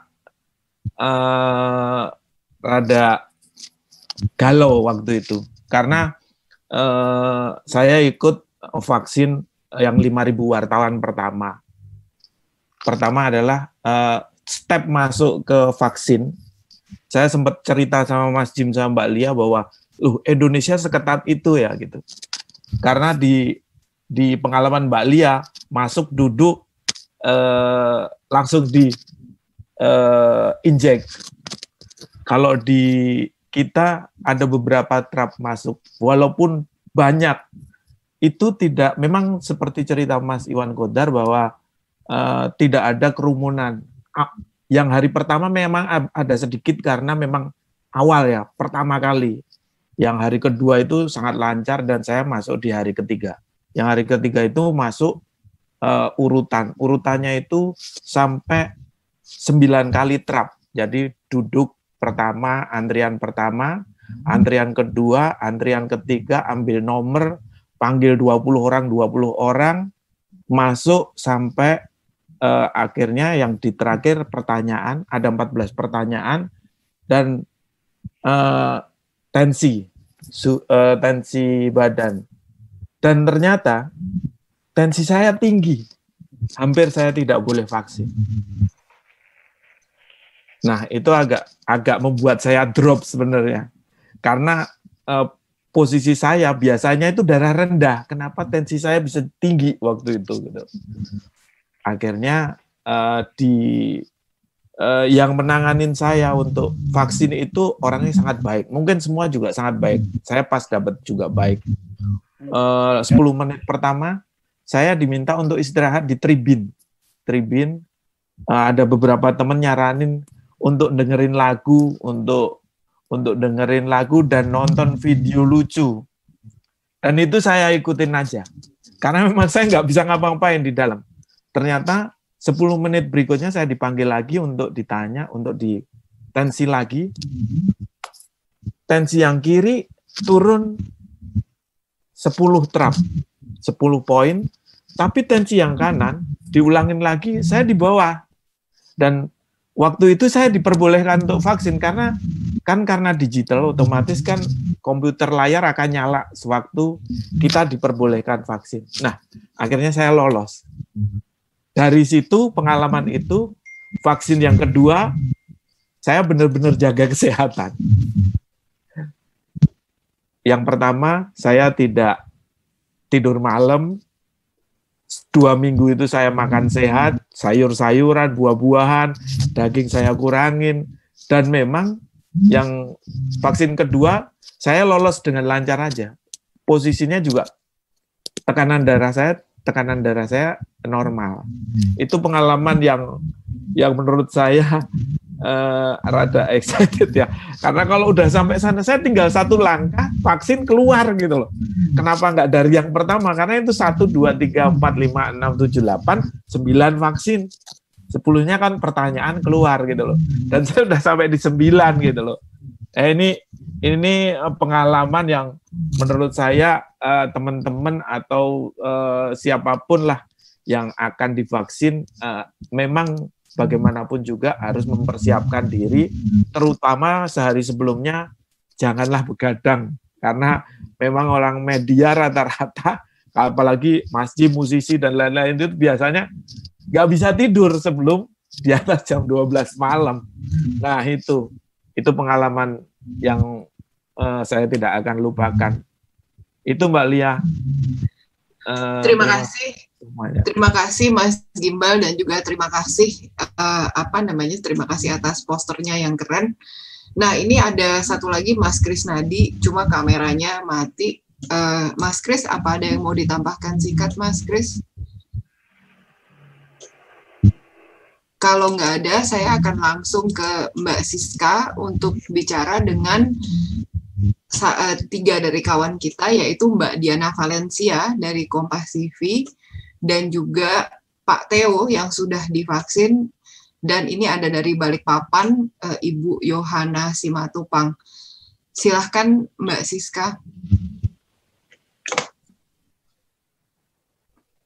Selamat sore semua dari Belanda, selamat sore dan selamat pagi, siang, dan malam buat teman-teman di seluruh dunia. Selamat juga untuk para diaspora yang pada hari ini ikut dalam acara kita vaksin update. Semoga banyak dari kita memperoleh manfaat dari acara kita, sehingga untuk pertemuan-pertemuan berikutnya, untuk acara kita berikutnya masih akan hadir karena begitu banyak informasi yang kita bisa belajar di tempat ini. Pertama saya akan memberikan waktu kepada Mbak Diana.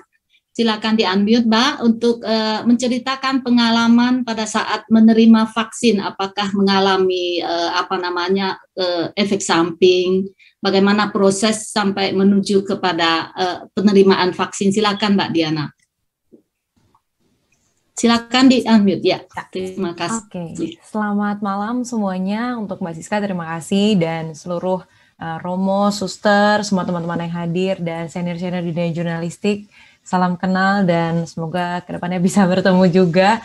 Saya Diana Valencia, saya jurnalis kemarin sore, bekerja di Kompas TV baru 1,5 tahun sebenarnya. Karena pengalaman saya yang masih baru ini, memang urgensi saya sebenarnya kenapa harus divaksin adalah notabene-nya biasanya jurnalis yang baru itu biasanya akan ditantang ke tempat-tempat yang tingkat menantangnya lebih tinggi. Misalnya kalau misalnya ada liputan ke DPR atau liputan ke Bantar Gebang, pasti yang baru yang ditaruh di Bantar Gebang. Biasanya seperti itu.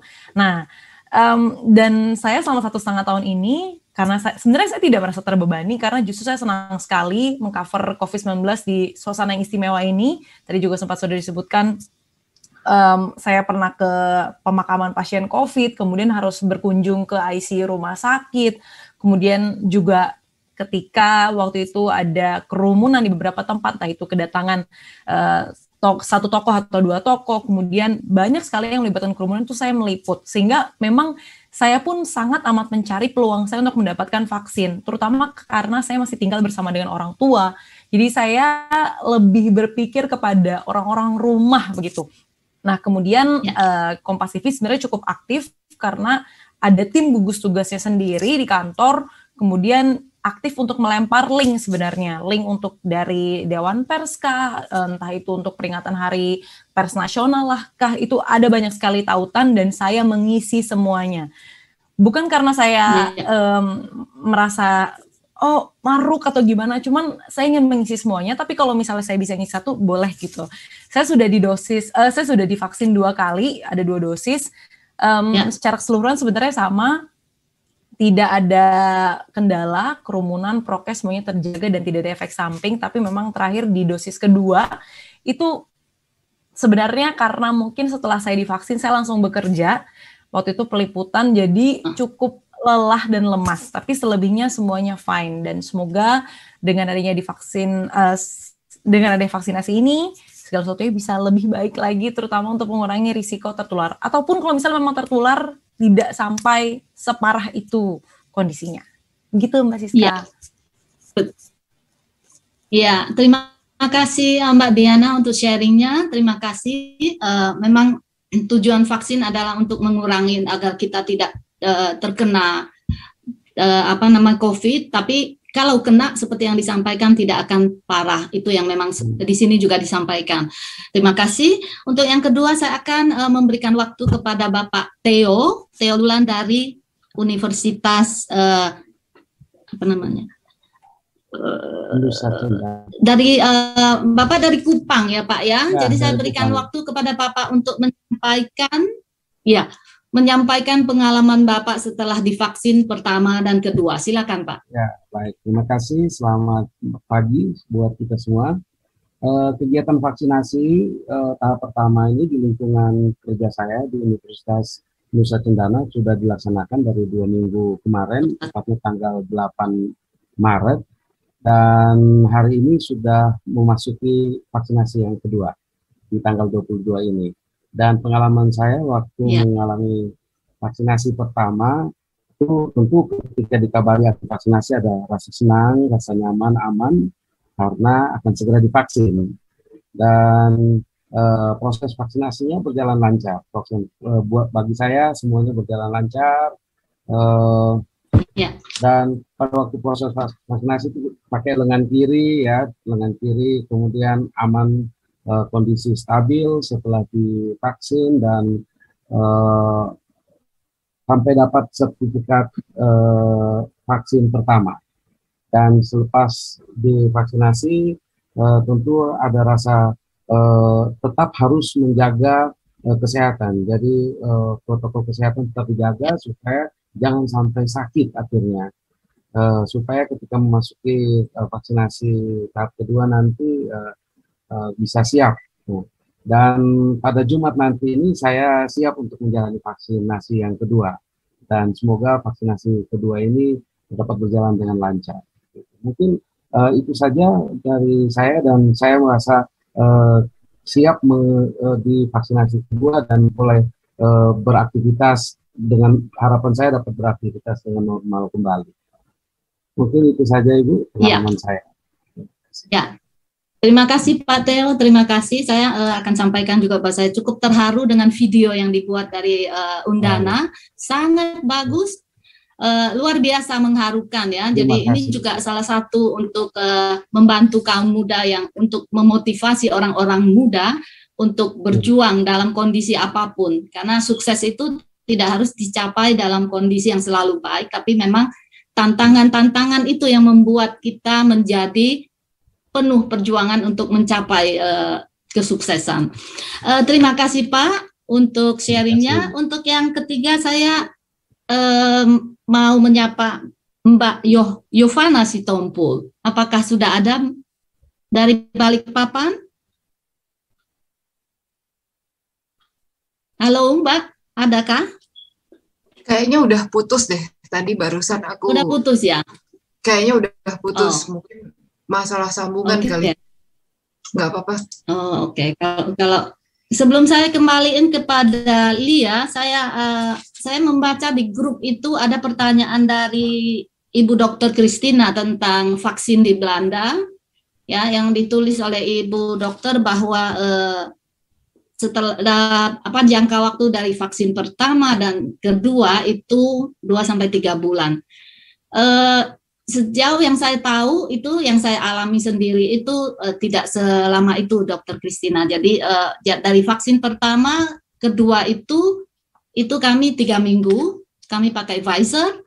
Lalu perkembangan sampai saat ini itu menjadi boleh sampai maksimal 5 minggu, terutama bagi orang-orang tua yang saya tahu. Saya tahu beberapa orang-orang tua yang saya kenal, mereka suntik pertama lalu mereka diberikan suntikan berikutnya setelah 5 minggu gitu.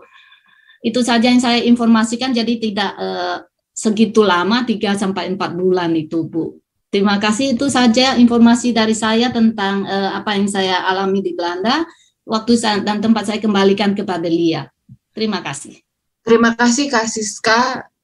Ini pada saat ini sudah hadir bersama kita atlet senior kita, yaitu Ibu Imelda Wiguna dan juga Bapak Idrus Niode. Dengan ini waktu dan tempat saya serahkan kepada Pak James. Silahkan Pak James. Iya, terima kasih Mbak Lia. Teman-teman semua, sebetulnya kami tadinya tuh ingin mengumpulkan beberapa atlet untuk turut berpartisipasi dalam program kita ini. Karena banyaknya cabang olahraga, ternyata banyak sekali hal-hal yang menarik.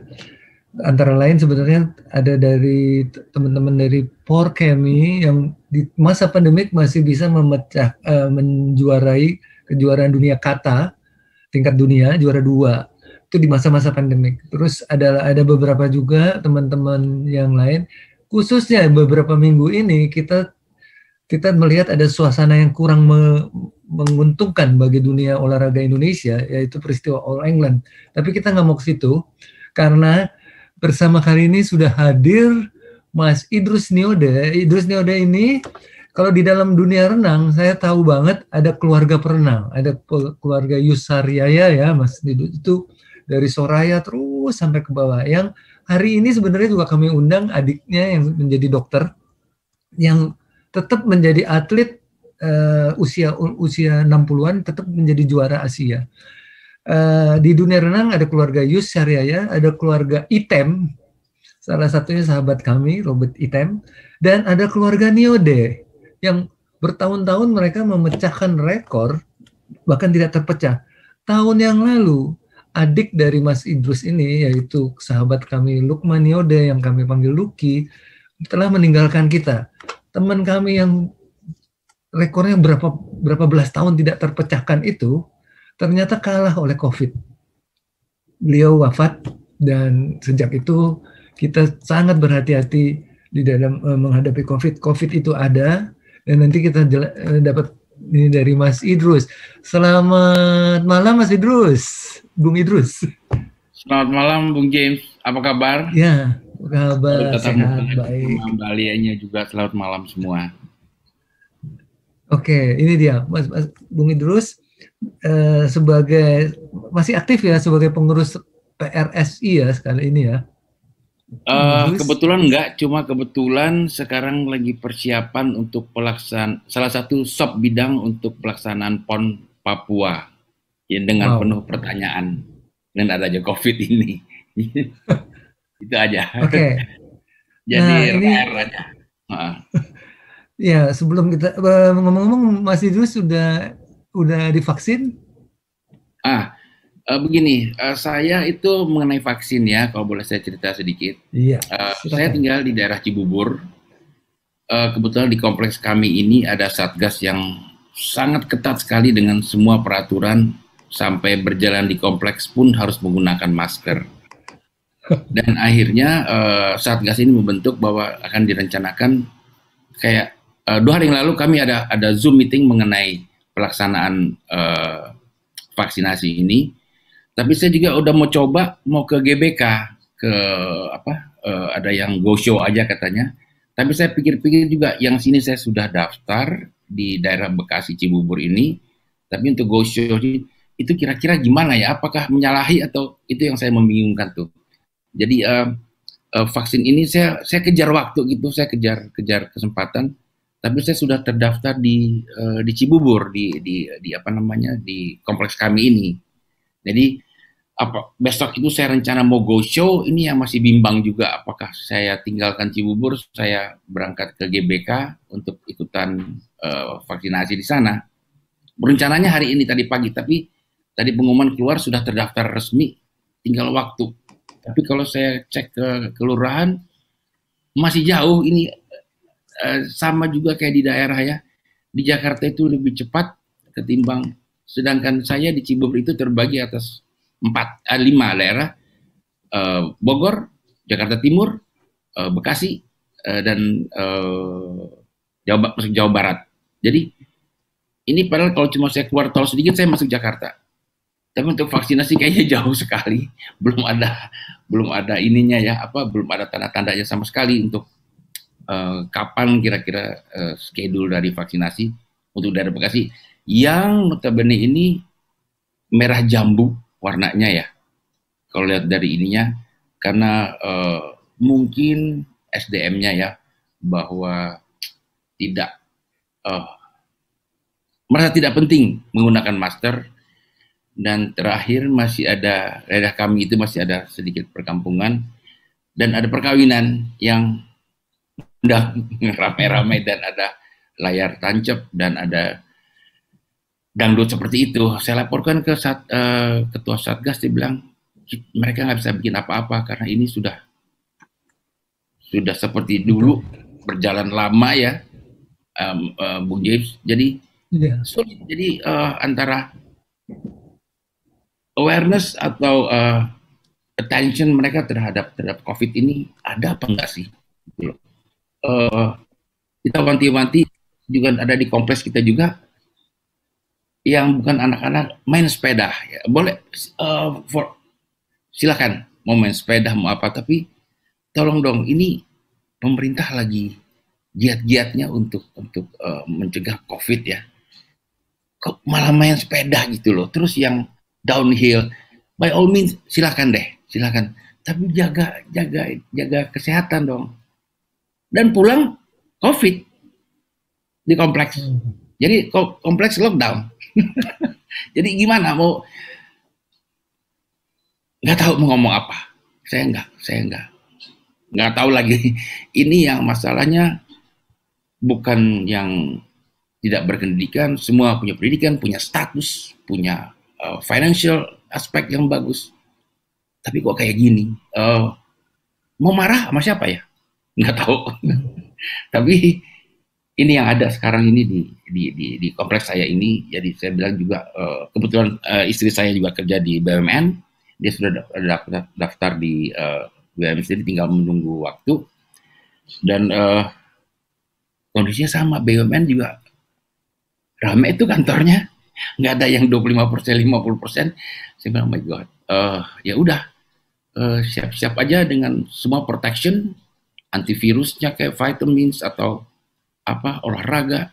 Tapi kan mereka semua indoor ya. Itu yang saya lihat.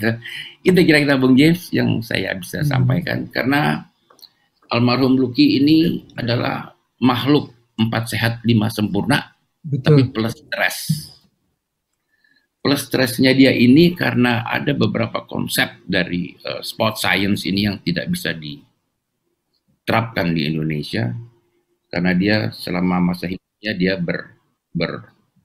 dia niat, negara udah kasih gua sekolah, sekarang gua mau kasih bakal negara. Tapi istilahnya flash disknya dia itu masuk di komputer manapun, maaf kata, sampai ke flash disknya Kemenpora pun tidak bisa nyala. Karena dia udah 4.0, di sini masih 2 kali ya. Jadi barangkali juga dari olahraga juga tahu, karena Vietnam itu dengan sudah 42 sport science di Vietnam, terus di Singapura udah ada 30-an sport science, 20, Indonesia belum, 0. Jadi ini Lukman itu 4 sehat 5 sempurna, ujungnya stres. Jadi waktu dia sakit, dia cuma tanya, gue sakit apa ya? Badan gue kok kayak begini, apa segala macam. Saya bilang cuma kasih, coba obat ini Panadol atau apa.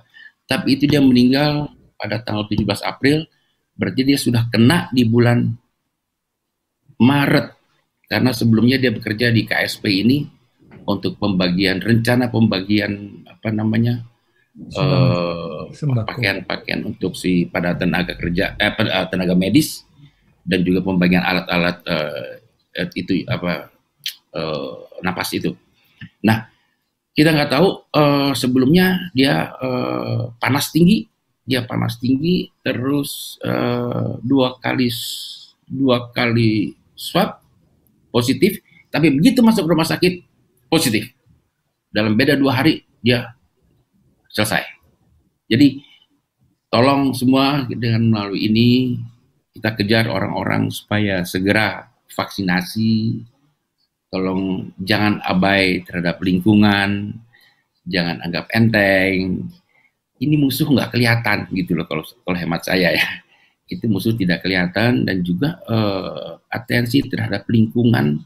Nggak apa-apa deh dibilang cerewet atau dibilang parno pun juga nggak apa-apa, bawa hand membersih tangan, bawa cuci tangan, jaga jarak, pakai masker, nggak apa-apa dibilangin parno atau paranoid, biarin aja, nggak apa-apa. Kalau kita sehat, orang sehat, gitu. Kira-kira begitu, Bung James. Thank you. Teman-teman semua, ya inilah sebetulnya peristiwa maklum di dunia ini sekarang. Memang kelompok masyarakat terbagi dari mulai yang parno sampai yang sombong tadi kata Gus Zain ya. Di tengah-tengah itulah kita berada. Tapi apapun juga, kalau kita menjadi Bung Idrus, di mana adiknya yang tadi dia bilang 4 sehat 5 sempurna. Bung Lucky itu terakhir ketemu saya itu 6 pack, badannya tegar, bahkan tidak terlihat sakit apa, bisa rontok. Dan betul tadi ada keinginannya Bung Luki untuk meningkatkan olahraga Indonesia melalui sport science yang belum sampai, sehingga berkaitan sama stres. Kalau stres tadi beberapa episode yang lalu Mbak Mia udah menjelaskan mindset stres tadi ada kaitannya sama kesehatan jiwa ada kesehatan ini. Jadi kali ini kita lengkap.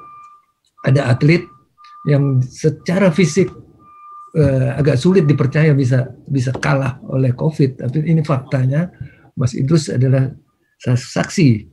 Dan kalau nggak salah satu keluarga kena ya, Mas Bung Idrus ya. Itu peristiwa yang sangat menyedihkan, membuat kami kaget. Iya, kebetulan istrinya itu kan dia autoimun, lupus ya.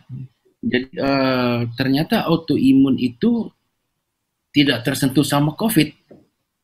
Dan dia di puskesmas, di puskesmas, Setia Mitra, RSPI, itu semua tesnya itu negatif. Kenapa ya? Autoimun itu ya. Sampai sekarang ya cuman dia dengan efeknya dari lupusnya itu ada moon face, terus kakinya bengkak, terus pinggang sakit, itu dari lupusnya ya. Kami nggak tahu kenapa dia tidak terkena COVID, sedangkan dia dekat sekali sama Luki atau Lukman saat itu, dan sudah dites di areanya di CPTS itu tidak terkena karena obat, apa namanya tuh? Ada obat apa itu Bung James yang itu yang untuk lupus, itu yang ternyata memprotek si lupus ini. Saya lupa deh namanya itu. Nanti ngerti, tapi kortikosteroid mungkin. Bukan dok, ada itu saya pernah. Enbrel? Bukan Enbrel. Di Singapura saya beli itu yang kayak it seems like a Panadol itu ya, dalam 30 satu box itu 30 butir dan dia makan tiap hari. Itu saya lupa namanya itu.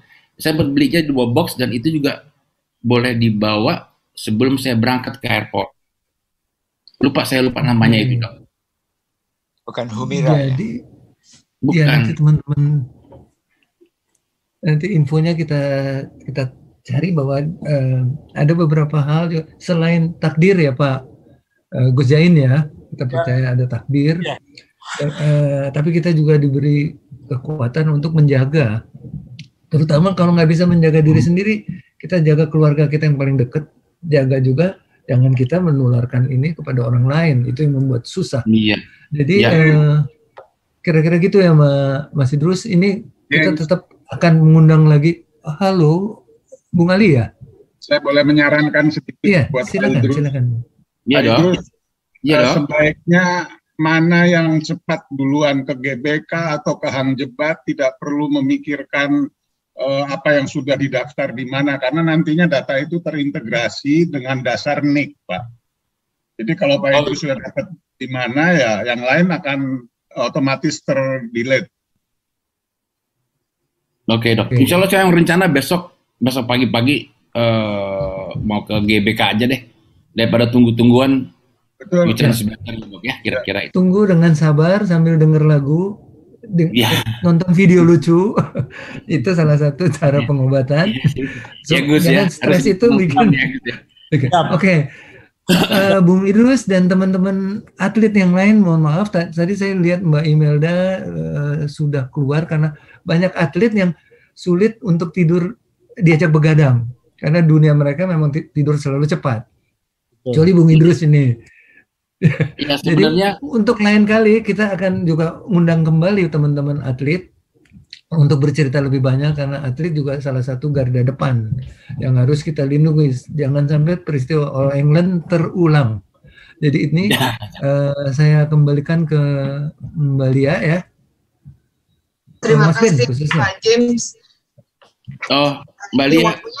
Waktunya udah. Iya Mas Idrus. Jadi minta maaf Pak Emil tidak bisa hadir karena kalau lihat jamnya sudah jam sekian, jadi mungkin beliau udah tidur.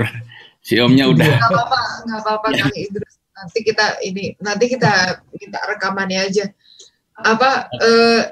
kalau misalkan beliau bersedia akan luar biasa, karena Pak Emil salah satu teman-teman, salah satu dari senior kita yang sudah menerima vaksin juga. Betul, sudah duluan, ya. Iya, terima kasih.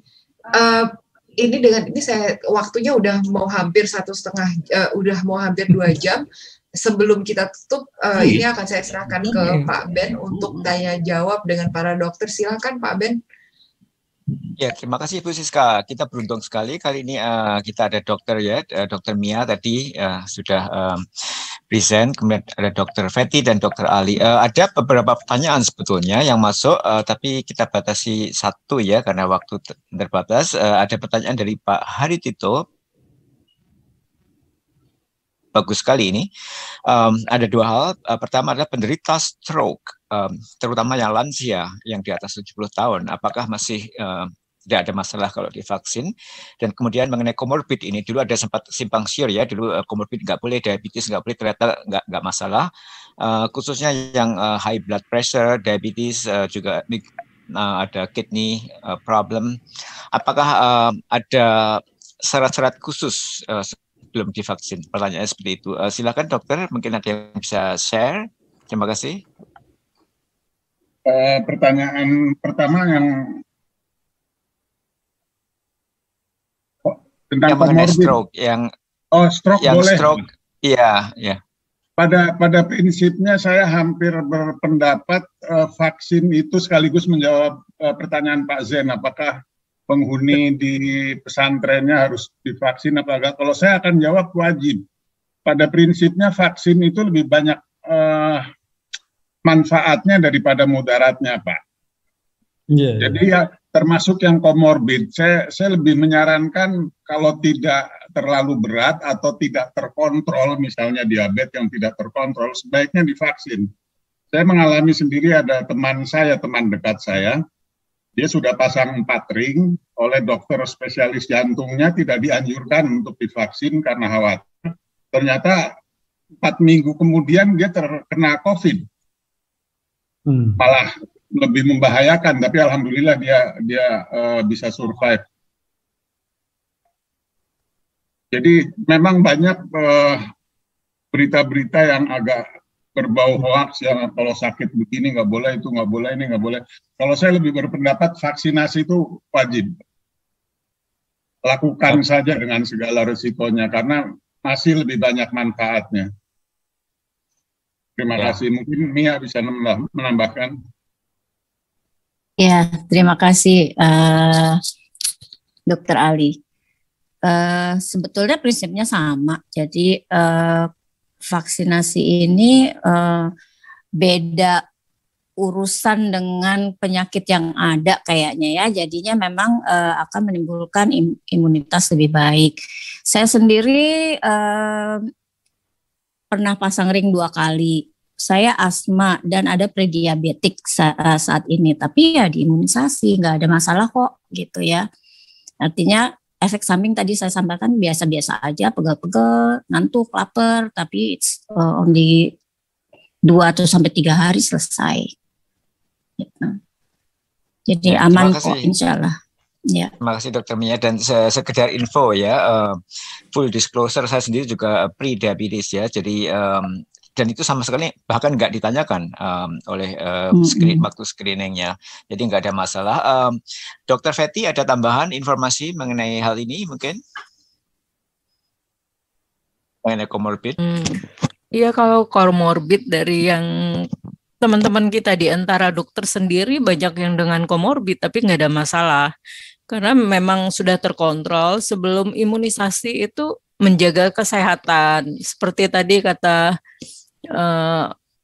Gustin tadi, istirahat gitu, makan yang bagus, hidup sehat, berjemur sebelum terjadi di imunisasi itu kita memang melakukan kegiatan yang sehat itu semuanya. Dan dokter-dokter juga teman-teman kita anjurkan untuk makan minyak ikan dengan DHA. DHA itu kan fungsinya pengencer darah juga. Jadi minyak ikan dengan DHA, madu kalau tidak ada diabetes. Yang teman ada yang diabetesnya itu yang berapa kali datang untuk vaksin batal sampai 3 kali karena belum terkontrol, yang keempat kali nggak masalah. Teman ada yang alergi juga, alergi ada 5 obat atau lebih gitu. Dia bilang saya tuh alergi banyak obat, tapi saya nggak berani kalau menghadapi COVID gitu. Jadi dia imunisasi aman aja. Jadi pada dasarnya imunisasi Sinovac yang kita terima itu sih aman ya. Memang ada beberapa yang misalnya seperti tiba-tiba jadi lemas gitu. Memang ada, tapi itu satu dari 1 juta yang kemarin ini aja mungkin. Dan pada dasarnya yang kemarin ada yang gejala KIPI itu kembali baik gitu. Nah, begitu aja Pak. Jadi seperti yang di-sharing oleh Pak James dulu ya, mengenai lapar itu benar ya, karena sudah dibahas secara singkat di episode sebelumnya, bahwa kita akan ada antihistamin ya, jadi kita akan merasa lapar dan lemas, ngantuk, dan itu bisa diatasi dengan kita makan sebelumnya dan menjaga kesehatan untuk mencegah hipoglikemia misalnya. Saya kira itu Bu Lia. Terima kasih. Terima kasih Pak Ben. Nggak terasa waktu sudah, kali ini kita overtime 25 menit ya. Kita nggak berhasil memecahkan rekor kita yang minggu lalu. Dengan ini acara ini sudah selesai dan saya mengundang teman-teman untuk hadir lagi minggu depan. Mbak Lia, ke dokter Ali boleh 1 poin aja? Silakan Pak. Ya, obatnya itu Plaquenil 200 mg. Ya. Untuk meningkatkan antibody-nya. Ini kapan lagi nih kita bisa fotoan sama Gus, sama Romo, dan sama Suster Felicitas. Sama Pak Made. Sama Pak Made. 1, 2, 3. Mas Didi nggak kelihatan ya? Mas Didi, mana Mas Didi? Mas Didi itu selalu dimatiin kameranya. Multitasking. Mas Adam juga. Mas Adam juga. Oh, ini ulang kalau. Tuh dia Mas Didi. Tunggu sebentar. Mas Adam. Oh, ini ada paman saya, Om Yosi Katopo, dan ada senior saya, Pak Tabah, dan ada sahabat saya dari Jerman, Om Muller, ada tante saya dari Sweden, Ibu Jane, dan ada Om Rudi Sunggoro. Kayaknya kita kalau di sini seru banget ya, keluarganya jadi banyak, dan ada abang saya, Bang Taka tentunya. Terus saya persilahkan Pak Adi untuk menutup acara ini. Silahkan Pak Adi.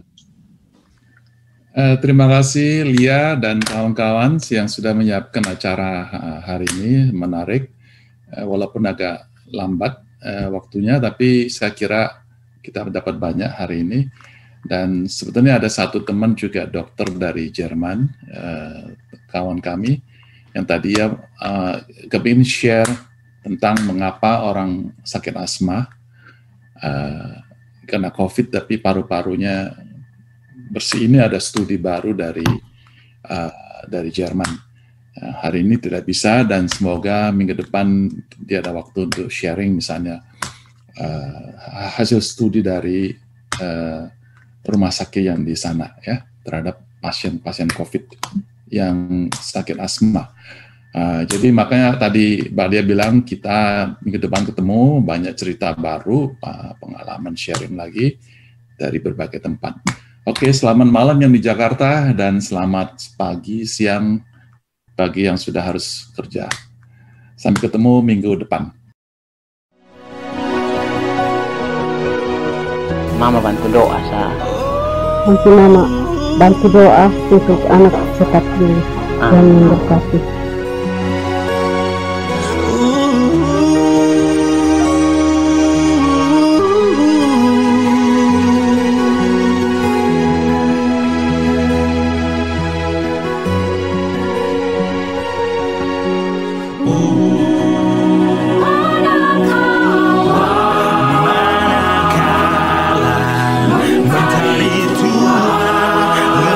Berbicara